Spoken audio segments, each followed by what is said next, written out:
ቢስሚላህ ወሰላቱ ወሰላሙ አላ ረሱሊላህ። ይህ መልእክት ለክርስቲያኖች ነው። ጳጳሳችሁ አባ ማቲያስ በሙፍቲ ሞት እያለቀሱ ነበር ብላችሁ ይሄን በጣም እንደ ትልቅ ቁም ነገር አድርጋችሁ አውርታችሁታል። ጥሩ ነው። ግን እውነተኛ እንሁንና መልሳችሁ ደግሞ ምን አላችሁ? ወደ 2 ወደ 3 ዓመት በፊት በወስዳችሁ አባ ማቲያስ ትግሬ እንደሆኑ ይታወቃል። ህወሓት ወያኔ የሚባለው ቡድንና የሀገራችን መሪ መንግስት ብልጽግና ጦርነት ላይ በሆኑ ሰዓት እኚህ ሰውዬ ጁንታ ሲባሉ ነበረ። ያኛው ለቅሷቸው እርም ከተደረገ ይሄኛው ለቅሷቸውን እንዴት እርም ማድረግ ከበዳችሁ? ልብ በሉ።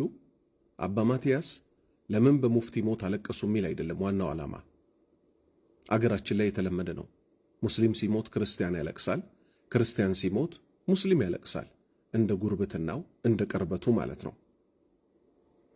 እንደገና ምን ትሉናላችሁ? ሙፍቲን እንዴት ሰው ይጠላል ትሉናላችሁ። እናንተ የወደዳችሁበት የራሳችሁ መስፈርት አላችሁ አይደለ? እኛ ደግሞ እሳቸውን የተቃወምንበት የራሳችን መስፈርት አለን። ለምን? እስልምና ውስጥ ስለሆነ ያለ ነው።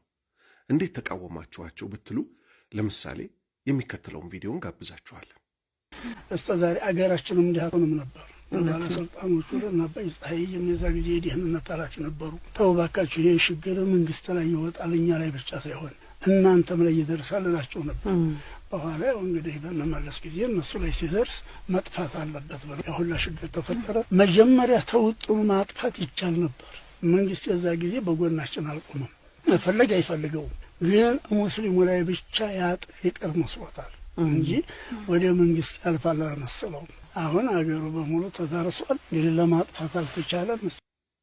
እንግዲህ ከዚህ እንዳያችሁት ምንድነው አንድ የሃይማኖት አባት የተባለ እንግዲህ ድሮ ባለስልጣን መለስ ዜናዊና አባይ ፀሐዬ እንደነበሩ ይታወቃል። አሁን ስለ ክርስትና አልነግራችሁም። ለምን? በእናንተ ሃይማኖት ይቻል ይሆናል። በእኛ ሃይማኖት ግን ነቢዩ ሙሐመድ ሰለላሁ ዐለይሂ ወሰለም እንደማይቻል ነው የተናገሩት። ምንን? ሙስሊም ወንድሙን አሳልፎ አይስተዋሉ። ይኸው ሙፍቲ እዚህ ጋር ምን ብለው ነበረ? ለአቦይ ፀሐዬና ለመለስ ዜናዊ ነግረናቸው ነበር እነዚህ ወጣቶች አይሆኗችሁም ብለን። እውነት የሃይማኖት አባት የሙስሊሞች መሪ ተብለው በስራቸው ያሉትን አካላት እንግዲህ ይህንን እኮ እኛ አላወቅንባቸውም ነበረ፣ ራሳቸውን የተናገሩት። ለአቦይ ፀሐዬና ለመለስ ዜናዊ አሳልፈን ሰተናቸው ነበር አሉ። ከዚህ ምን ትይዛላችሁ? እኛ የራሳችን የቤት ሥራ አለን። ስለ ሃይማኖታችን ነው የምናወራው። ብንቀየማቸው አሁን ሌሎቹ ነገሮች ስለማይገቧችሁ ነው። አንድ ነገር ብቻ ግን ልጠቁማችሁ፣ ምክንያቱም ክርስቲያኖች በደንብ ልትረዱት ስለሚገባ። በጣም ወሃብያ ምናምን እየተባለም እየተወራ ነው። ትልቁም ነገር ላስጨብጣችሁ። በኦርቶዶክስ እምነት ከአዳም በፊት ሰው አለ ብላችሁ ታምናላችሁ? አታምኑም አይደል? ከአዳም በፊት የሰው ልጅ የለም፣ የመጀመሪያው የሰው ልጅ አዳም ነው አይደል የምትሉት? ሙፍቲ የማይቃወሟቸው እንደ ጥሩ የሚያዩዋቸው የቃጥባሬ ተከታዮች የሚባሉ አሉ። ይሄ ዥንጉርጉር ኮፍያ የሚለብሱት ምን ይላሉ? ስንስት የልቅናውማ ሁል በስራ አላህ ሹሙ እኮ ነው ሸልሞ ፈጠረ። በፊት ተሠራ ጉዳውን ልናገረው የአደም ጭቃ ነው እጁን አተኮረው ነበር ያሳመረ ሌሎች ያቦቁ የሚከተለው ነው። የማይነት እኮ ነው የሚታየው በግሮ ዋና ረጋጭ ነበር ደባልቆ አፈሮ።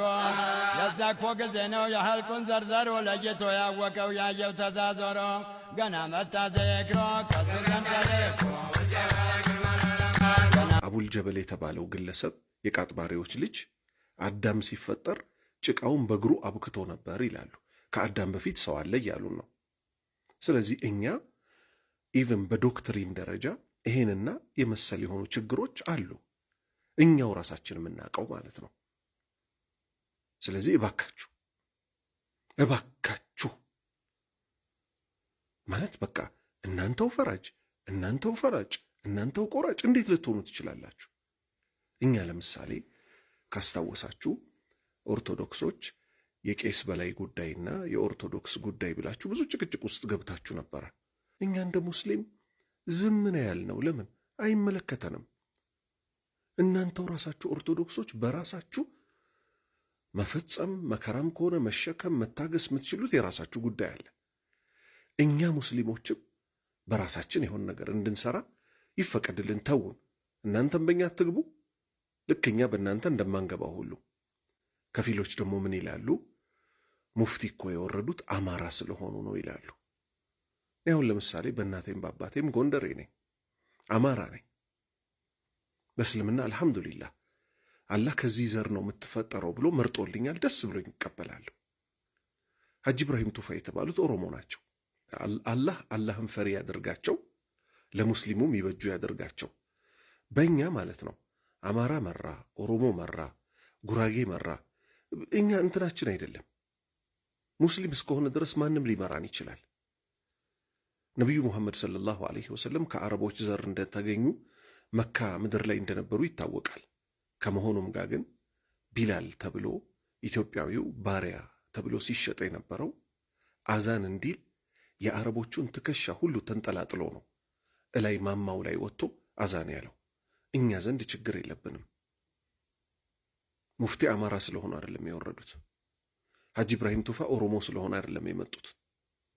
በቃ ስልጣን ልክ ማንኛውም ሰው አላህ በፈለገው ጊዜ ስልጣን ይሰጠዋል፣ በፈለገው ጊዜ ደግሞ ስልጣን ይነጥቀዋል። ለሙፍቲ ስልጣን ሰጥቷቸውም የነበረው አላህ ነው፣ ስልጣን የነሳቸውም አላህ ነው። ለኢብራሂም ቱፋም ስልጣን የሰጣቸው አላህ ነው። ነገ ሲፈልግ ደግሞ ከኢብራሂም ቱፋ ይነጥቃቸዋል። በቃ ልክ እናንተ ውስጥ ቀያየሩ የለ። ስለዚህ እባካችሁ ማለት አርቃችሁ አስቡ። ሌላው ታላቅ ነጥብ ትኩረት ሊደረግ የሚገባው ክርስቲያኖች የእውነት ሰው ሆኑ። የእውነት ሰው ሆኑ ስንል ምን ማለት ነው? ይሄ ምክሩ ለሙስሊሞችም ጭምር ነው። እንደሚታወቀው እኛ የምናምንበት ነገር ለእናንተ ክህደት ነው። እናንተ የምታምኑበት ነገር ለእኛ ክህደት ነው።